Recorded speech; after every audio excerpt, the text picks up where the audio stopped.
Bismillahirrahmanirrahim. Assalamualaikum warahmatullahi wabarakatuh.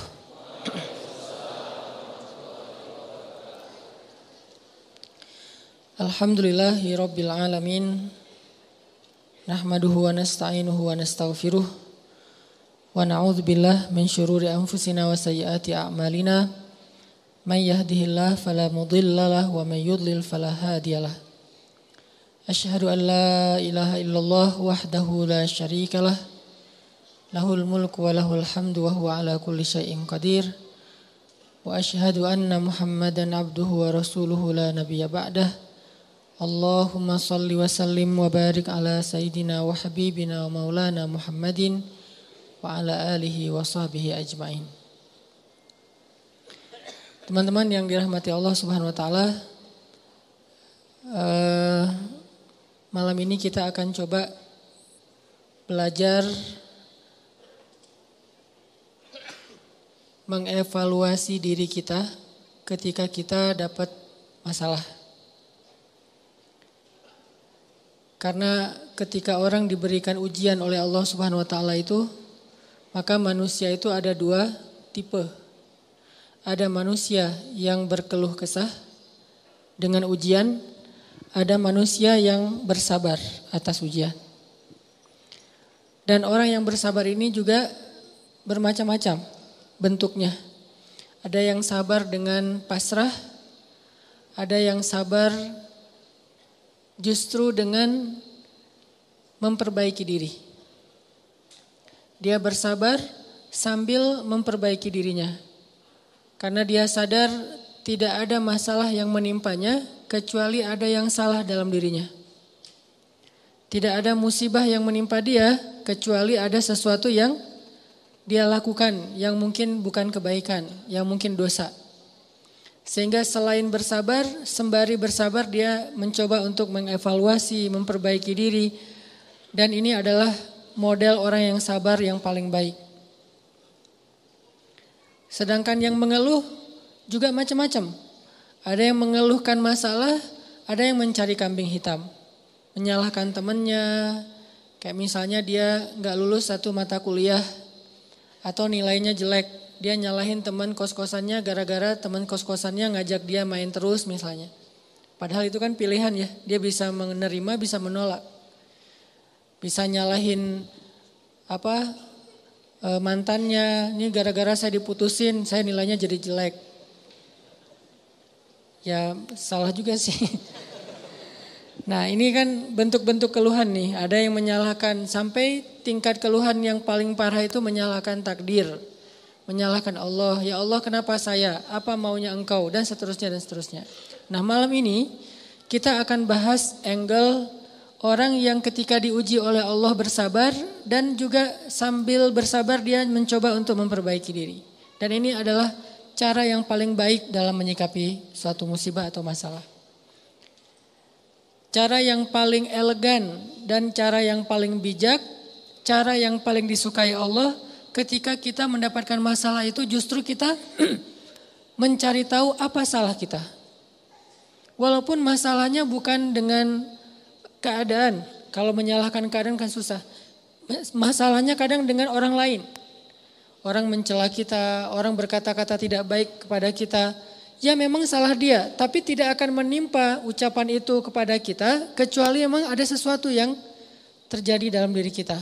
Ada sesuatu dosa yang pernah kita lakukan. Nah ini namanya belajar bersabar sambil mengevaluasi diri. Bahasa fikihnya muhasabah diri. Menghitung-hitung apa kesalahan dalam diri kita. Nah, kita akan bahas tentang ini. Gimana caranya kita menghadapi masalah, menghadapi satu musibah, menghadapi satu kejadian yang tidak enak dengan sabar tapi enggak sekedar pasif. Enggak sekedar mengatakan innalillah wa inna ilaihi rajiun. Enggak hanya sekedar mengatakan hasbiyallah wa ni'mal wakil. Enggak hanya sekedar merasa ini adalah cara Allah untuk menaikkan derajat saya.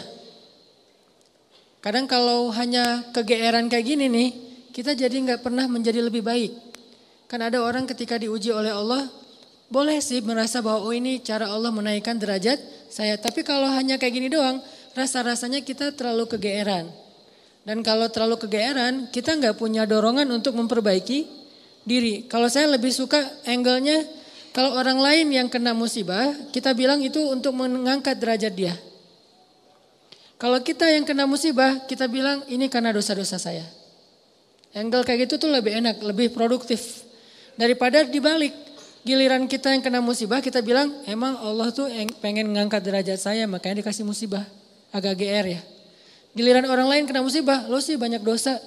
Nah ini nih, sering ada judgement kalau orang lain. Coba dibalik, judgementnya ke diri sendiri, ke orang lain tuh husnuzon. Ini lebih enak nih, makanya hadis-hadis penyebab terjadinya musibah itu kan banyak. Coba kita pilih beberapa hadis, satu kita berikan untuk menilai orang lain, yang lain kita ambil untuk menilai diri kita. Nah ini beda nih standarnya. Kayak tadi, kalau orang lain yang kena musibah, kita husnuzon, Allah lagi pengen dekat sama dia. Kita husnuzon, Allah pengen menggugurkan dosa-dosa dia. Kita husnuzon, Allah pengen mengangkat derajat dia. Kita husnuzon, emang orang yang paling dicintai Allah tuh biasanya dikasih banyak ujian. Gitu husnuzonnya. Kalau orang lain yang kena masalah atau musibah. Jangan, tuh kan, saya bilang juga apa, tuh gara-gara dia dulu zalim sama saya, sekarang dibalas sama Allah. Jangan gitu. Jangan kegeeran bahwa itu kayak karma ya. Gara-gara dia pernah nyakitin kita, sekarang dibalas sama Allah. Belum tentu juga kayak gitu. Kegeeran-kegeeran kita tuh kadang-kadang bikin kita jadi gak pernah belajar. Merasa udah baik, walaupun dalam kondisi yang paling sulit juga merasa udah baik. Begitu dikasih musibah, wah Allah kangen sama saya nih. Harusnya ke orang lain kayak gitu tuh. Begitu dikasih musibah, wah Allah pengen menghapus dosa-dosa saya. Bagus, gak salah. Cuman kalau keseringan, ini namanya GR. Gak tahu proporsional gak kalau kayak gini terus. Harusnya jangan hanya ini, diutuhkan juga dengan satu angle lain, yaitu angle, oh saya ada salah, oh saya ada dosa, oh saya ada yang keliru. Makanya datang musibah itu tidak akan terjadi musibah kepada saya kecuali karena kesalahan saya sendiri. Kan hadis qudsinya kayak gitu. Hadis qudsi kalimat, salah satu dari kalimat hadis qudsi yang panjang, hadisnya tuh panjang banget, 1 halaman. Salah satu kalimatnya tuh Allah bilang, hadis qudsi itu kan Allah yang ngomong ya. Cuman captionnya dari Nabi. Gagasannya dari Allah, captionnya dari Nabi. Kalau Quran, gagasan dan captionnya dari Allah. Kalau hadis, gagasan dan captionnya itu dari Nabi. Nah Allah bilang, kalau kalian dapat masalah, kalau kalian dapat nikmat, janganlah kalian memuji kecuali aku. Kalau kalian mendapatkan musibah, janganlah kalian menyalahkan kecuali diri kalian sendiri. Jadi kalau kita dapat nikmat, jangan muji diri. Gua emang ya gini lah. Kita sering kalau ke diri itu yang enak-enak aja diambil. Kalau misalnya orang lain, itu mah kebetulan doang misalnya. Kalau giliran kita, ya ini memang saya memang kayak gini orangnya, bukan sombong ya gitu. Nah ini artinya kita terlalu sering kegeeran. Kalau kita dapat nikmat, yang dipuji adalah Allah. Makanya kalimat kalimat yang paling Allah suka itu Alhamdulillah. Itu kalimat yang paling Allah suka. Kita memuji Allah kalau kita dapat nikmat. Kita bilang, hadza min fadli rabbi. Ini anugerah dari Allah, ini hadiah dari Allah, ini kebaikan dari Allah, ini karena Allah ngasih dan seterusnya dan seterusnya. Jadi yang dipuji itu Allah. Wa amma bi ni'mati rabbika fahaddits, itu membicarakan nikmat Allah. Bukan membicarakan kehebatan diri kita. Tapi kalau diberikan musibah, jangan kita menyalahkan siapapun kecuali diri kita sendiri. Nah ini salah satu angle yang dibangun lewat hadis qudsi. Walaupun kadang bisa kita secara realistis melihat kesalahan orang lain. Untuk apa? Bukan untuk mengkambing hitamkan dia. Kalau emang dia salah, bukan untuk mengkambing hitamkan. Untuk apa? Untuk menghindar, untuk waspada, jangan sampai kita jadi korban dia lagi untuk kesekian kalinya. Kayak ada orang yang zalim. Gara-gara kezoliman dia akhirnya kita kena batunya nih. Ada orang yang dalam satu tim misalnya gak jujur. Akhirnya kita kehilangan satu proyek, satu usaha kita tuh bangkrut gara-gara dia gak jujur. Memang dia yang salah. Salah satu yang salah itu adalah dia. Dan kita akui bahwa itu kesalahan dia, tapi bukan untuk mengkambing hitamkan dia. Kalau enggak karena kamu tuh enggak ada masalah ini. Enggak, dia bukan satu-satunya, salah satunya. Karena kalau kita enggak punya dosa, mungkin kesalahan dia hanya akan menimpa dia saja. Tapi karena kita juga punya dosa, akhirnya kesalahan dia juga menimpa kita. Tapi Ustadz, ada yang hadis mengatakan kalau di dalam satu masyarakat ada orang yang berbuat dosa, nanti Allah akan timbakan musibah yang kena bukan cuma dia, sampai tetangganya juga kena. Itu kenapa bisa gitu? Dosa tetangganya apa? Dosa tetangganya membiarkan kemungkaran terjadi. Kesalahan masyarakatnya adalah membiarkan dosa itu tanpa ada orang yang mau memperbaikinya. Itu kesalahan masyarakat. Jadi pesan moral dalam hadis itu bukan orang yang gak salah terus kena juga, bukan. Orang yang gak salah itu kena gara-gara mereka membiarkan kemungkaran itu terjadi. Kalau ada usaha dakwah, Allah gak akan menimpakan. Kalau ada nabi, kalau ada dai, kalau ada ulama yang berdakwah untuk mencegah kemungkaran di situ, maka Allah tidak akan menimpakan musibah itu kepada mereka. Kenapa? Masih ada dai. Sebagaimana Nabi Lut, ketika Nabi Lut masih berdakwah, Allah nggak akan hancurkan gunung di Sodom. Allah suruh dulu Lut keluar, baru dihancurkan. Kenapa? Karena masih ada yang berdakwah. Kalau Nabi Lut tidak berdakwah, walaupun di dalam negeri itu ada orang soleh hidup sendiri dan tidak mau berdakwah, maka Allah akan menimpakan musibah dan mengenai orang soleh.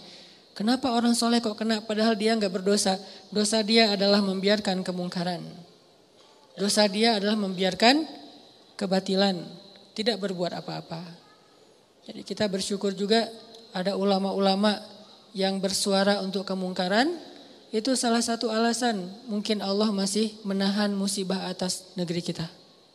Kalau mereka tidak menyuarakan kebenaran dan mencegah kemungkaran, mungkin dari dulu kita udah kena musibah-musibah yang besar.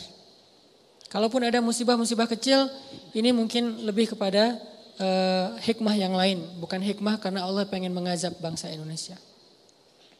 Jadi teman-teman, coba kita perbaiki angle berpikir.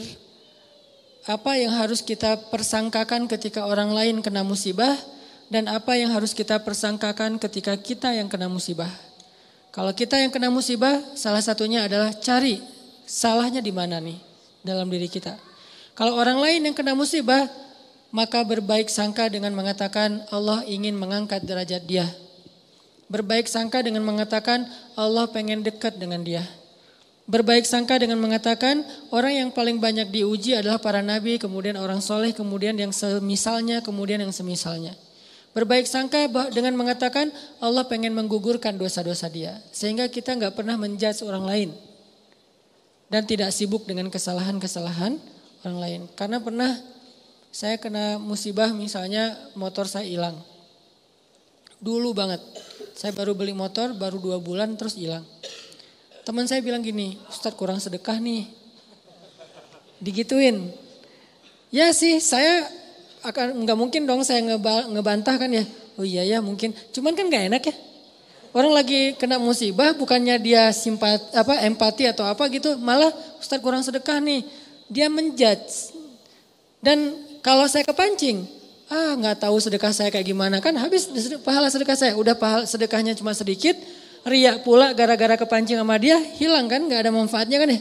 Dan itu sering loh mancing-mancing kita jadi riak. Kadang-kadang riak kita tuh bukan direncanain. Bukan gua pengen riak nih. Enggak. Kalau kelas kita insya Allah enggak gitu-gitu amat lah. Enggak mungkin kita sedekah pengen pamer. Kita beribadah pengen pamer. Kita tilawah pengen pamer. Kita tahulah itu mah sia-sia.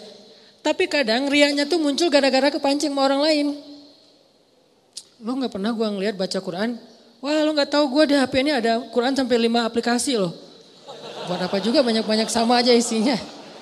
Aplikasi Al-Quran tuh ada 5 di sini. Dan sehari tuh coba lo lihat dan terakhir udah baca sampai surat berapa. Kan kepancing tuh. Riaklah kita gara-gara orang lain. Atau misalnya taklim atau apalah. Atau umroh, haji, sedekah kayak gitu-gitu. Ada yang mancing. Lo gak peduli banget dengan saudara-saudara kita yang di Palestina. Itu di sana tuh ngeri banget loh keadaannya. Lo kayaknya biasa-biasa aja. Lo ngelihat gue main tapi gue tuh sedekah. Gue tuh donasi terus setiap minggu tuh ngirim 1 juta. Habis kan? Ini riya yang kepancing namanya. Dan sama statusnya dengan riya yang direncanain. Makanya jangan gampang kepancing. Dia ngomong gitu ke saya lagi hilang motor, dia bilang Ustadz kurang sedekah. Kemarin ketinggalan dompet. Ketinggalannya di rumah ternyata. Gak tahu kemana dompet, panik gitu kan, soalnya SIM 2 di situ baru dibikin. Udah gitu kartu ATM gitu, terus ada foto anak. Alhamdulillahnya gak ada duit.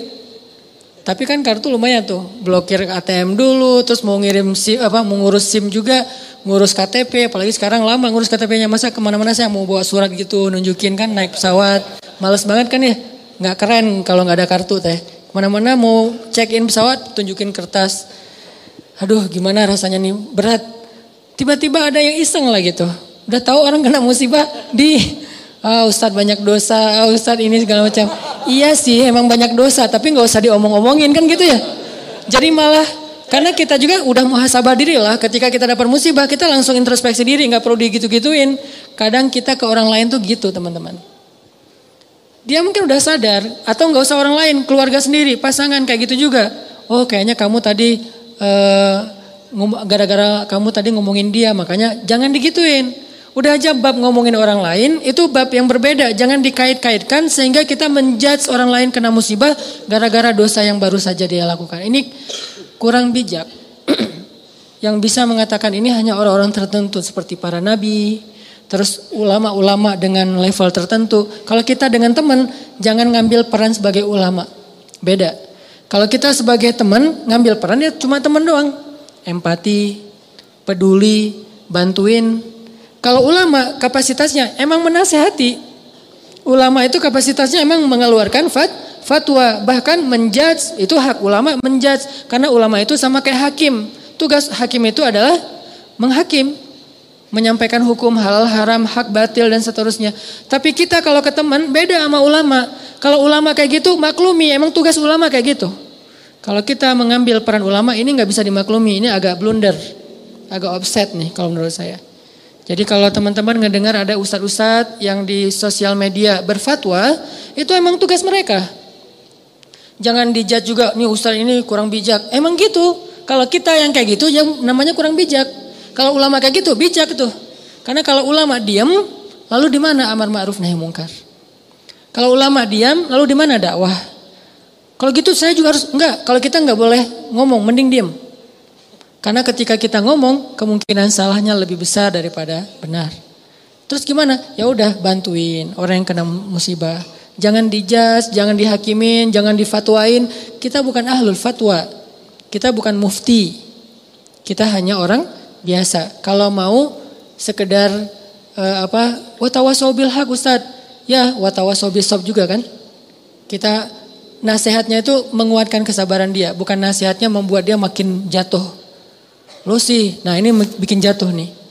Ya sabar ya, mudah-mudahan Allah dengan modal husnuzon tadi, mudah-mudahan Allah angkat derajat kamu, mudah-mudahan Allah ngampunin dosa-dosa kamu, mudah-mudahan Allah kamu jadi lebih dekat kepada Allah. Ini watawasau bil haq, watawasau bis sabr. Tapi kalau kita bilang kamu kurang ini, kamu kurang itu, kamu kurang itu, ini berarti kita menjudge, menghakimi orang yang sedang kena musibah. Harusnya itu kita lakukan untuk diri kita, bukan untuk orang lain. Beda banget teman-teman, angle dalam menilai orang lain dan menilai diri kita sendiri itu beda. Jangan disamain. Yang banyak terjadi terutama di sosmed itu kita memberlakukan yang untuk diri kita berikan ke orang lain, yang untuk orang lain kita ambil untuk diri kita. Itu yang terjadi di balik tadi tuh, itu banyak banget di masyarakat kita. Yang kayak kasus orang lain kena musibah kita bilang banyak dosa, kita kena musibah kita bilang Allah pengen ngangkat derajat saya. Harusnya dibalik. Kalau dibalik insya Allah kan gak ada perdebatan ya. Gak ada haters, gak ada keributan, gak ada keramaian, gak ada unfollow, gak ada left group, gak ada yang kayak gitu-gitu. Kenapa? Karena semuanya melihat ke orang lain dengan husnuzon, melihat ke diri sendiri dengan muhasabah, dengan mengevaluasi kesalahan sendiri. Ini poin pertama, mudah-mudahan jadi pola pikir dalam kita berteman, pola pikir dalam kita bersosmed termasuk, karena kalau pola pikir ini dibalik tadi bahaya. Kita nggak akan pernah punya teman yang nyaman berada di sisi kita. Terus disalah-salahin. Apalagi nanti kalau udah punya pasangan, gak akan betah dia kalau terus-terusan disalah-salahin. Walaupun salah. Kadang dia salah tapi gak usah disalah-salahin. Cukup dibantu, nanti dalam momen-momen yang lebih normal, lebih enak, baru dikasih tahu. Tapi kalau misalnya dia lagi ada masalah, disebutin lagi kesalahannya, secara manusiawi dia pasti akan ilfil. Alih-alih dia nerima nasihat kita malah menjauh, malah jadi masalah baru. Ini angle berpikir. Terus yang kedua, kita coba lihat bagaimana cara para ulama menyikapi atau merespon masalah. Gimana orang soleh dulu ngerespon satu musibah. Orang soleh dulu, kalau mereka dapat musibah, mereka selalu memeriksa pertama hubungan mereka dengan Allah. Itu yang pertama diperiksa. Karena gak mungkin ada musibah kecuali karena ada masalah antara kita dengan Allah. Kalau hubungan kita dengan Allah itu hidup kita tuh bakalan mudah banget teman-teman.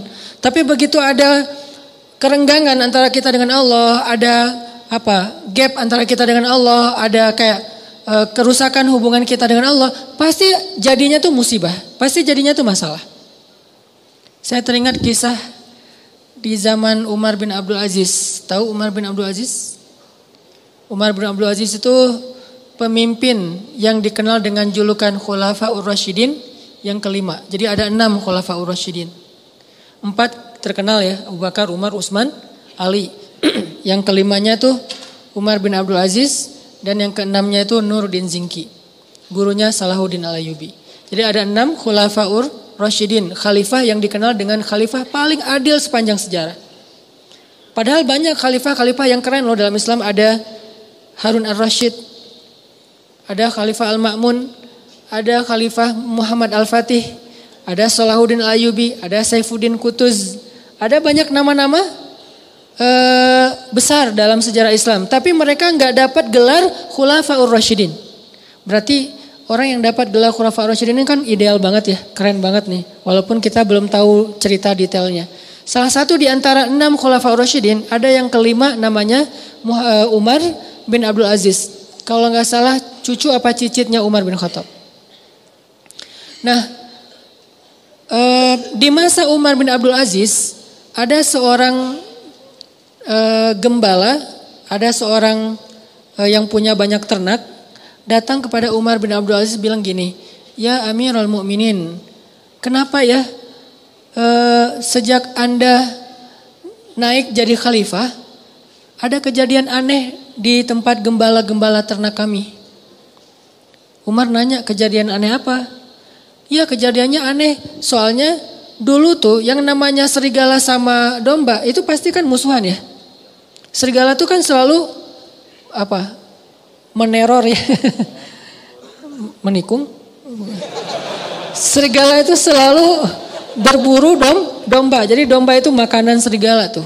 Tapi sejak Umar bin Abdul Aziz jadi khalifah, sekarang serigala itu adalah penggembalanya domba, ngawal domba. Jadi serigala yang ada di gunung turun untuk mengawal domba. Gimana ngawalnya? Kan saya pernah posting tuh yang di New Zealand.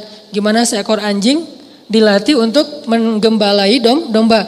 Domba dibawa ke padang rumput, nanti sore dibawa pulang lagi ke kandangnya. Bukan lagi tugas penggembala, dilakukan oleh para serigala. Bayangin, pemangsa yang selama ini selalu memangsa serigala secara diam-diam, sekarang malah mengawal serigala ke tempat padang rumput dan sore hari mengawal mengawal domba pulang lagi ke kandangnya. Apa yang terjadi ya Amirul Mukminin? Serigala sekarang malah menggembalai domba. Apa kata Umar bin Abdul Aziz? Kami adalah kaum yang selalu memperbaiki hubungan dengan Allah, maka Allah memperbaiki hubungan antara kita dengan makhluk. Kami adalah kaum yang memperbaiki hubungan dengan Allah, maka Allah pun memperbaiki hubungan antara domba dengan serigala. Bayangin, musuh bebuyutan bisa baik hubungannya oleh Allah Subhanahu wa taala. Ala kulli syai'in qadir. Apalagi cuma calon mertua yang pernah nolak kita, biasa banget itu, gampang. Ini serigala loh yang makan domba, bisa jadi pengawal domba. Apalagi cuma nolak, nggak dimakan kan? Nggak diapa-apain, nggak sampai disakitin, nggak sampai dirampas, nggak sampai dibegal. Kecuali calon mertuanya begal. Gak diapa-apain. Nah apalagi yang masalah-masalah sepele dengan pasangan, dengan teman, dengan apa, masalah rezeki. Jadi kalau kita punya masalah kayak kita lagi punya bisnis sama teman-teman nih berlima. Udah modalnya cukup, konsep bisnisnya udah mateng, marketingnya udah ahlinya, produknya udah ada. Kenapa masih rugi aja? Udah berjalan sekian tahun, rugi sampai hampir bangkrut. Jangan hanya cari tahu kesalahan teknis. Oh kayaknya nih konsep marketing kita masih kurang bagus nih. Sales kita kurang jago nih. Atau branding kita kurang bagus nih dan seterusnya. Bukan hanya itu yang perlu kita evaluasi. Yang nomor satu, evaluasi dulu hubungan kita dengan Allah SWT. Setiap kali kita punya masalah, pertama yang harus kita tanya, jangan-jangan saya nih ada masalah sama Allah.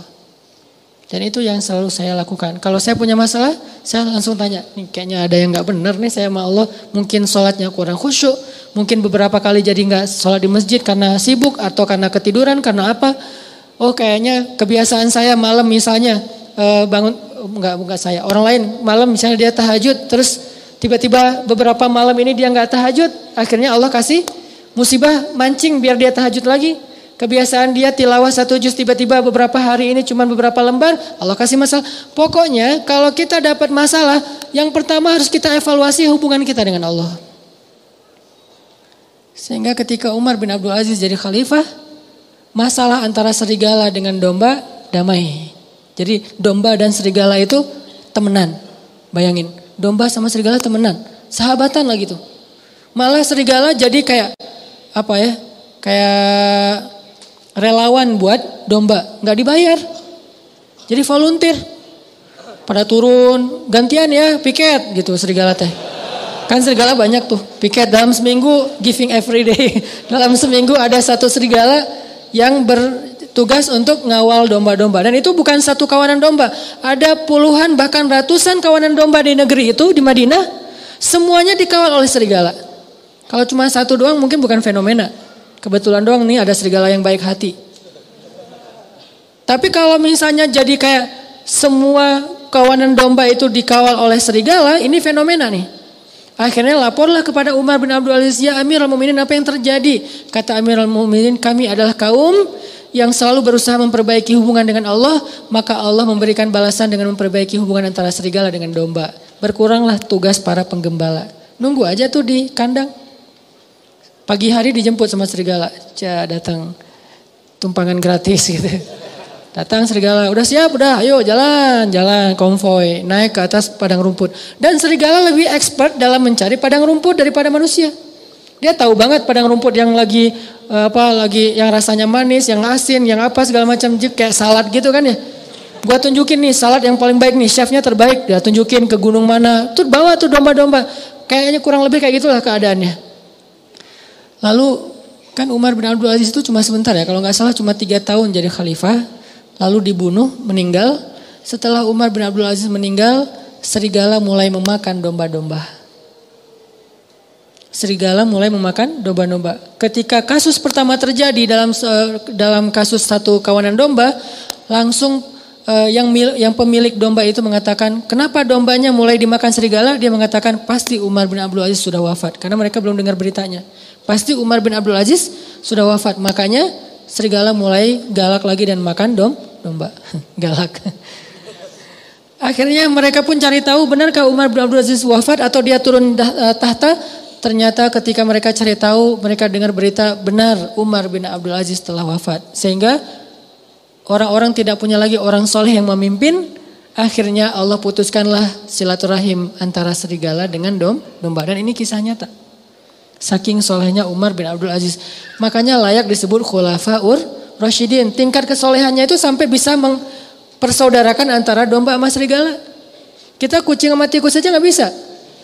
Bayangin kalau saking solehnya kita, kucing sama tikus duduk berdua gitu. Makan keju apa segala macam. Tikus sama kucing. Kenapa? Suami yang soleh di rumah. Jadi bisa jadi seorang kakak sama adik itu gak akur. Bisa jadi suami istri gak akur. Mertua dengan menantu gak akur. Dan seterusnya. Teman dalam satu tim gak akur. Dan seterusnya. Itu penyebabnya kenapa? Hubungan kita dengan Allah kurang akur. Sehingga Allah tidak memperbaiki hubungan kita dengan manusia. Dengan makhluk.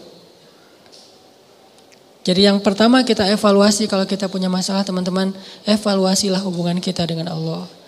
Kalau kita merasa nggak punya dosa besar, minimal dosa kecil.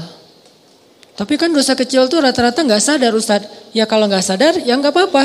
Nggak harus tahu, nggak harus sadar. Tapi kan kita bisa tetap istighfar. Walaupun kita nggak sadar berbuat dosa kecil, dan pastinya kita berbuat dosa kecil tapi kita nggak sadar, tinggal istighfar. Oh berarti saya kurang banyak istighfar. Dan itu ajaib loh, ajaib banget. Coba dawamin aja, begitu ada masalah langsung perbaiki hubungan dengan Allah. Itu ajaib banget, langsung Allah perbaiki hubungan kita dengan seseorang itu bertahap. Tapi ya bertahap, cuman kelihatan tahapannya tuh. Nggak gitu-gitu aja, ada progresnya, pasti tuh. Saya ngalamin banget. Yang paling sederhana mungkin dan buat saya itu nggak nyaman juga kalau ada masalah dengan pasangan. Diam-diaman. Istighfar, sholat sunnah, minta ampun sama Allah, mulai lagi memperbaiki hubungan sama Allah. Itu bertahapnya dan tahapannya itu nggak lama, cepat banget diperbaikinya. Oh emang benar berarti sayanya yang menjauh dari Allah. Saya yang mutusin Allah sehingga Allah putuskan saya dengan makhluknya, dengan hambanya. Kan Allah yang membolak-balikan hati kan. Kalau Allah ambil hati seseorang dari kita, kita bisa apa? Kita punya dunia dan seisinya pun gak bisa ngebeli hati dia. Gak punya apa-apa. Kalau Allah kasih hatinya ke kita, dia akan memberikan semuanya untuk kita. Makanya perbaiki dulu hubungan kita dengan Allah. Itu yang paling berpengaruh dalam hidup kita.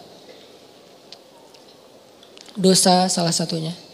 Kan saya sering bilang, ulama dulu tuh kalau mereka dapat masalah, mereka akan melihat dirinya sebagai pendosa. Masalah sekecil apapun, sampai gini masalahnya. Ternak mereka susunya berkurang aja, mereka istighfar. Biasanya susu setiap hari itu 1 ember, 1 timba. Hari ini kurang dari 1 ember. Kenapa susu ternak saya hari ini kurang dari 1 ember? Pasti saya punya dosa. Astagfirullahaladzim, astagfirullah. Gitu cara mereka menyelesaikan masalah. Sebelum mencari tahu, oh ternaknya kurang sehat atau apa, itu yang kesekian. Lagian itu butuh waktu. Kalau dengan Allah kan gak butuh waktu ya, cepat ya. Begitu kita dapat masalah, kan gak butuh waktu untuk mencari tahu apa ya masalah saya dengan Allah. Udah ketahuan langsung tuh. Ibadahnya mulai berkurang, kualitasnya atau kuantitasnya, atau dosanya nambah, tinggal istighfar dan sholat sunnah. Wasta'inu bis sabri wassalah, salah satunya dengan sholat. Jadi lebih cepat memperbaiki masalah kita dengan evaluasi hubungan kepada Allah daripada evaluasi teknis dalam masalah itu. Ulama tuh kalau misalnya ada kejadian kecil aja, kayak misalnya atap rumahnya bocor, ini pasti karena saya banyak dosa, astagfirullahalazim. Lampu rumahnya mati, astagfirullahalazim. Apalagi telepon putus, astagfirullahalazim, belum bayar. Ini istighfar. Pokoknya masalah apa aja, istrinya ngambek, astagfirullahalazim. Masakan gak enak, astagfirullahalazim. Lupa naruh garam, kan dosa juga ya, dosa kecil. Artinya istighfar, perbaiki hubungan dengan Allah. Ini salah satu hal yang bisa kita evaluasi kalau kita lagi punya masalah. Yang kedua apa? Nah setelah masalah kita dengan Allah udah kita evaluasi, coba evaluasi lagi poin yang kedua tuh hubungan kita dengan orang tua. Karena ini juga sangat berpengaruh teman-teman dalam hidup kita. Terutama dengan ibu. Dan beda ya, cara kita berinteraksi sama ibu dan cara kita berinteraksi dengan ayah itu beda. Kalau dengan ibu berbuat baik, kalau dengan ayah minta kebaikan. Apa kebaikannya? Doa. Jadi kalau kita nanya ke Nabi, ya Rasulullah, siapa orang yang paling berhak dapat kebaikan dari saya? Kan ibumu, ayahmu ya. Tapi kalau kita nanya, siapa orang yang paling berhak saya minta doa darinya? Ayahmu, ibumu, pasti gitu. Karena kata Nabi, doa seorang ayah tidak ditolak. Jadi kalau berbuat baik, ibu dulu. Kalau minta doa, ayah dulu. Jangan-jangan kita pas mau ikut ujian kemarin, lupa nelpon ayah untuk minta doa. Yang ditelepon ibu doang, ayahnya cemburu. Saya gak penting buat dia. Nilai kita anjlok. Padahal kalau kita dapat kebaikan misalnya, nilainya bagus. Yang pertama dapat berita nilai kita bagus itu siapa? Ibu kita, karena menyenangkan hati ibu dulu, baru ayah. Tapi sebelum ujian yang ditelepon, ayah dulu, baru ibu. Beda cara kita memperlakukan orang tua kita. Insya Allah bab ini kita akan bahas nanti setelah salat Isya. Tadi kita membahas tentang gimana cara kita menghadapi satu ujian atau satu masalah. Sekecil apapun masalah itu. Bahkan sampai masalahnya kayak para ulama, atap rumahnya bocor, lampu, kalau dulu kan lampunya lampu minyak gitu ya, minyaknya habis, terus belum sempat beli atau nggak sanggup beli. Masalahnya ternaknya kurus-kurus atau susunya kurang kayak gitu-gitu. Apapun masalah yang dihadapi, hal pertama yang harus dievaluasi adalah hubungannya dengan Allah. Salah satu contohnya tadi di zaman Umar bin Abdul Aziz. Ketika Umar bin Abdul Aziz jadi khalifah, karena Umar bin Abdul Aziz ini selalu menjaga hubungan baik dengan Allah, maka Allah juga memperbaiki hubungan antara serigala dengan domba. Terjadi juga di zaman Umar bin Khattab. Ketika Umar bin Khattab jadi khalifah, terus orang Mesir tuh ngalamin musim kering, sampai gagal panen, air sungai Nil itu udah nggak ngalir lagi ke ladang-ladang gandum mereka. Akhirnya Umar bin Khattab mengirim surat kepada gubernur Mesir. Waktu itu gubernur Mesirnya Amr bin As. Dikirim sama Umar suratnya. Dan isi surat itu adalah doa. Doa dari Umar bin Khattab disuruh bacanya di Mesir. Begitu sampai di Mesir, Amr bin As membacakan doa ini. Isinya adalah Bismillahirrahmanirrahim. Ya Allah, berikanlah air hujan untuk bangsa Mesir, untuk rakyat Mesir. Baru doa itu selesai dibacakan, langsung mendung, langsung turun hujan. Ini keajaiban orang yang dekat hubungannya dengan Allah. Kalau ada masalah, cepat Allah perbaiki. Kenapa kita kalau doa nggak secepat Umar bin Khattab, nggak secepat Umar bin Abdul Aziz dan orang-orang soleh lainnya? Mungkin karena emang jarak kita dengan Allah itu emang sejauh solusi masalah kita. Itu berbanding lurus tuh. Makin dekat kita dengan Allah, makin dekat kita dengan solusi dan pertolongan. Makin jauh, ya makin lama. Aku tergantung gimana hambaku tuh. Fadhkuruni adzkurkum washkuruli wala takfurun. In tansurullaha yansurkum. Banyak ayat-ayat kayak gitu timbal balik. Kalau kalian ingat aku ingat kalian. Wa aufu bi ahdi, ufi bi ahdikum. Tunaikan janji kalian kepada aku tunaikan janjiku kepada kalian. Apalagi? Tolong agama Allah, Allah akan tolong kalian. Kayak gitu-gitulah. Aku tergantung prasangka hambaku kepadaku dan seterusnya. Ini artinya coba evaluasi dulu gimana kedekatan kita dengan Allah. Apakah mulai merenggang? Apakah mulai agak flat? Apakah mulai garing? Kayak kita doa mulai garing, sholatnya garing, gak khusyuk lagi, gak ada rasa. Nah ini hal yang perlu kita evaluasi. Gak ada hubungannya usah dengan masalah, hubungan banget. Bukankah dunia ini milik Allah? Allah yang mempergilirkan segala sesuatu, Allah yang mengatur. Allah itu Rob, Rob itu artinya pemilik, pencipta, pemelihara, pengatur. Itu semuanya makna dari Rob atau rububiyah. Itu perbaiki pertama. Kedua, mungkin masalah kita itu karena hubungan kita dengan orang tua yang kurang baik. Kurang baiknya kadang bukan durhaka, tapi kurang peduli.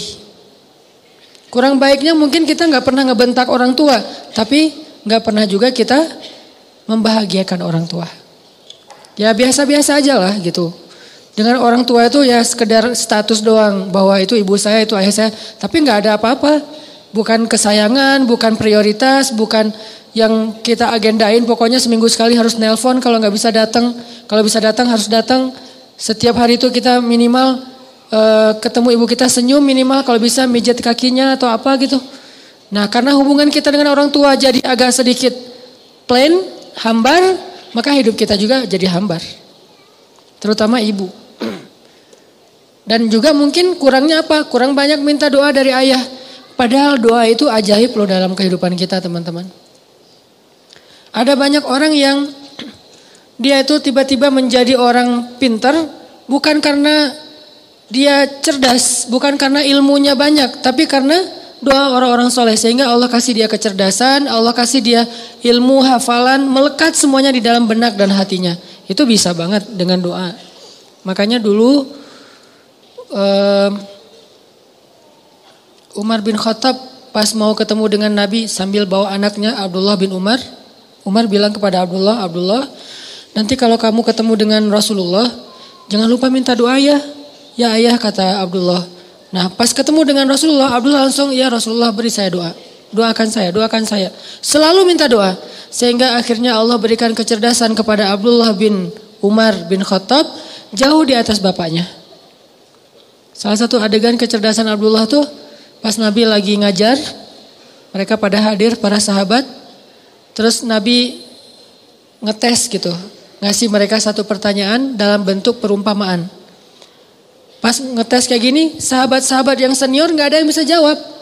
Abdullah bisa, tapi dia gak mau jawab, diam. Pas pulang Umar nanya, Abdullah, tadi kamu tahu gak jawabannya? Tahu, kenapa gak mau jawab? Aku tidak ingin mempermalukan orang-orang yang udah senior. Ini anak-anak SD loh, udah punya etika kayak gitu. Kenapa? Karena doa dari Rasulullah SAW. Abdullah ibnu Abbas, sahabat Nabi yang kalau ngafal Quran itu sekali dengar langsung hafal. Dan gak pernah lupa. Gak ada dalam cerita Abdullah ibnu Abbas tuh, saya lupa ayatnya di mana itu gak ada. Saya lupa hadisnya, riwayat siapa itu gak ada. Dia selalu ingat. Dan banyak banget ayat yang sahabat gak ngerti, dia ngerti. Sehingga ketika turun ayat, kalau nggak salah di surat Al-Kahfi, tidak ada yang tahu makna dari ayat ini illa qalil, kecuali orang yang sedikit. Maka Nabi mengatakan salah satu di antara orang yang sedikit itu adalah Abdullah ibnu Abbas. Hanya sedikit orang yang mengerti ayat-ayat mutasyabihat di dalam Al-Quran sampai ke takwil. Takwil itu apa di balik ayat, itu cuma sedikit. Jadi Abdullah bin Abbas itu ya, di kalangan sahabat itu mirip kayak Nabi Khidir di antara Nabi Musa. Dia tahu namanya hikmah. Yang orang gak tahu dia tahu. Ini Abdullah bin Abbas. Seperti Nabi Khidir di antara Nabi Musa dan Nabi Yusha. Kenapa? Karena doa Rasulullah SAW. Ketika dia lagi boncengan sama Nabi. Nabi ngedoain Allahumma faqihu fiddin wa alimhu ta'wil. Ya Allah fahamkan dia halal dan haram dan ajarkan dia Al-Quran. Jadilah sejak saat itu Abdullah bin Abbas mengatakan hati saya menjadi sejuk dan tidak pernah lagi lupa dengan apa yang pernah saya dengar. Gak pernah lupa. Doa. Siapa lagi yang didoain dan punya keajaiban dalam hidupnya? Hasan al-Basri. Doanya Umar bin Khattab. Umar ketika bertemu dengan Hasan al-Basri kecil diusap kepalanya terus didoain Allahumma faqihu fiddin wa habibhu ilan nas. Ya Allah jadikan anak ini ngerti agama dan dicintai oleh setiap orang. Sehingga Hasan al-Basri itu terkenal sebagai ulama, gak ada hatersnya. Kan soleh-soleh orang tetap kadang-kadang ada hatersnya ya, yang gak suka, yang apa. Tapi Hasan al-Basri gak ada hatersnya. Sampai orang yang memusuhi beliau juga cinta sama beliau. Gak senang dengan fatwa beliau, tapi ketemu orangnya tuh jatuh hati kepada beliau. Ini Hasan al-Basri. Dan ini saya biasakan doain anak saya. Kalau saya lagi ngusap kepala anak saya doakan, ya Allah, Allahumma faqihu fiddin wa habibhu ilan nas. Saya coba hafal beberapa doa yang ajaib di zaman sahabat, terus dipraktekkan ke anak. Kenapa? Doa seorang ayah tidak ditolak. Itu modal kita teman-teman. Doa ayah itu, doa ul walid la yurad. Doa seorang ayah itu gak akan ditolak oleh Allah. Dan itu modal hidup kita tuh. Kalau kita masih punya ayah, jangan sia-siakan. Kalau ibu, pintu surga. Jadi bisa dibilang pintu surganya adalah ibu dan kuncinya adalah ayah. Ada masalah sedikit, telepon ayah kita, ya doain aku. Ada masalah sedikit, senangin hati ibu kita, beli apa gitu, hadiahkan tahabu kan, saling berhadiahlah supaya kalian saling mencintai. Ibu tuh dikasih hadiah, kalau ayah minta doa. Ayah gak terlalu berharap hadiah lah dari anaknya. Beda karakter nih. Ini cara kita berbakti kepada mereka supaya Allah perbaiki urusan kita. Ada masalah dalam sekolah, ada masalah dalam pertemanan, ada masalah rumah tangga, masalah pekerjaan, telepon ayah, ya doain saya. Pertanyaan besarnya adalah gimana kalau orang tua kita sudah wafat? Berarti kita kehilangan satu kesempatan untuk mendapatkan keajaiban dalam hidup. Kalau berbuat baik tetap bisa, tapi meminta doa kan udah gak bisa ya. Kepada orang yang sudah meninggal Kecuali Rasulullah yang boleh. Kalau selain Rasulullah menurut jumhur ulama udah gak bisa, terputus. Tapi kalau berbuat baik bisa kirim Al-Fatihah, doain mereka, ziarah kubur, apalagi sedekah dan diniatkan juga untuk mereka. Maka itu menurut sebagian besar ulama ngaruh. Sama kayak seorang sahabat nanya ke Rasul, ya Rasulullah kalau saya bersedekah atas nama ibu saya apakah bisa? Bisa kata Rasul. Bersedekah atas nama ibu. Berarti dua yang pahalanya. Ibunya dapat pahala, dia yang bersedekah juga dapat pahala. Imam Nawawi itu mazhabnya Syafi'i loh. Dan Indonesia itu mayoritasnya Syafi'i. Imam Nawawi mengatakan sedekah seorang anak, amal soleh seorang anak yang dia niatkan untuk orang tuanya itu sampai untuk orang tuanya. Sehingga orang tuanya dapat pahala, dia dapat pahala. Itu cara kita berbakti kepada ibu bapak kita kalau keduanya sudah wafat. Berbuat baik kepada orang yang dicintainya. Kayak misalnya Nabi Muhammad tuh berbuat baik kepada teman-teman Khadijah. Kenapa? Karena pengen berbuat baik kepada Khadijah, tapi Khadijah sudah wafat. Caranya gimana? Ya udah, berbuat baiklah kepada sahabat-sahabat Khadijah gitu. Jadi kalau orang tua kita udah wafat, saudara kita wafat, atau pasangan kita wafat, cara kita berbuat baik kepada mereka adalah selain doa, beramal soleh dengan niat kepada mereka, salah satunya adalah berbuat baiklah kepada orang-orang yang mereka cintai semasa hidupnya. Siapa yang dicintai ayah kita?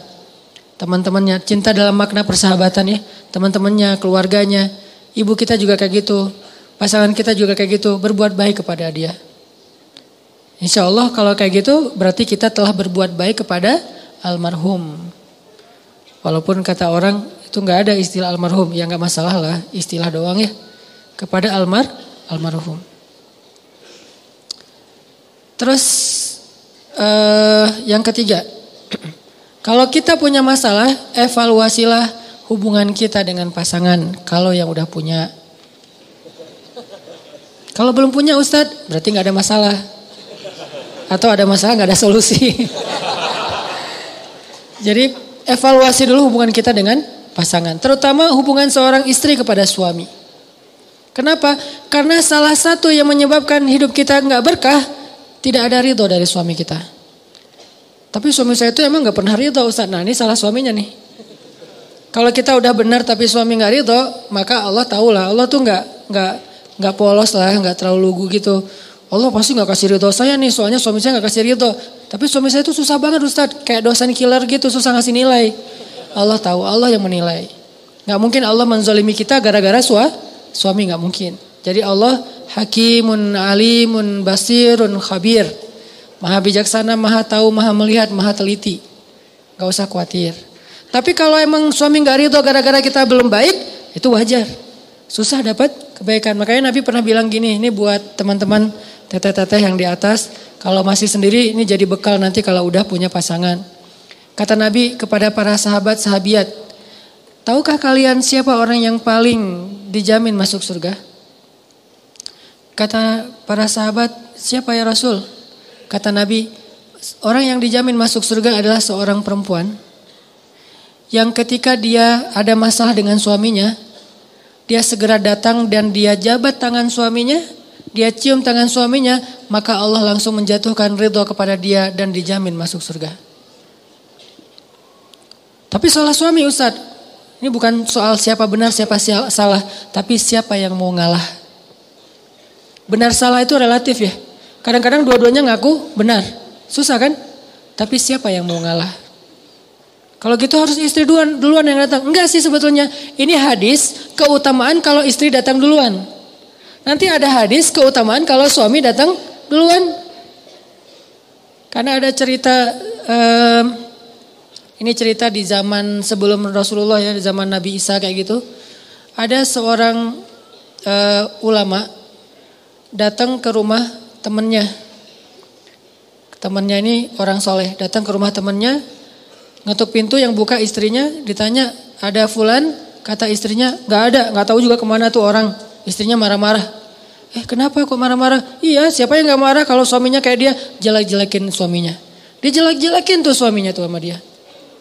Ya udah, akhirnya ditunggulah di depan rumah. Sampai sore ditunggu, tiba-tiba datanglah laki-laki temannya ini, laki-laki yang soleh tadi datang, dan di belakangnya ada seekor harimau lagi membawa kayu bakar. Harimau bawa kayu bakar. Susah ngebayanginnya. Pokoknya gitulah ceritanya, nih riwayatnya kayak gitu. Harimau bawa kayu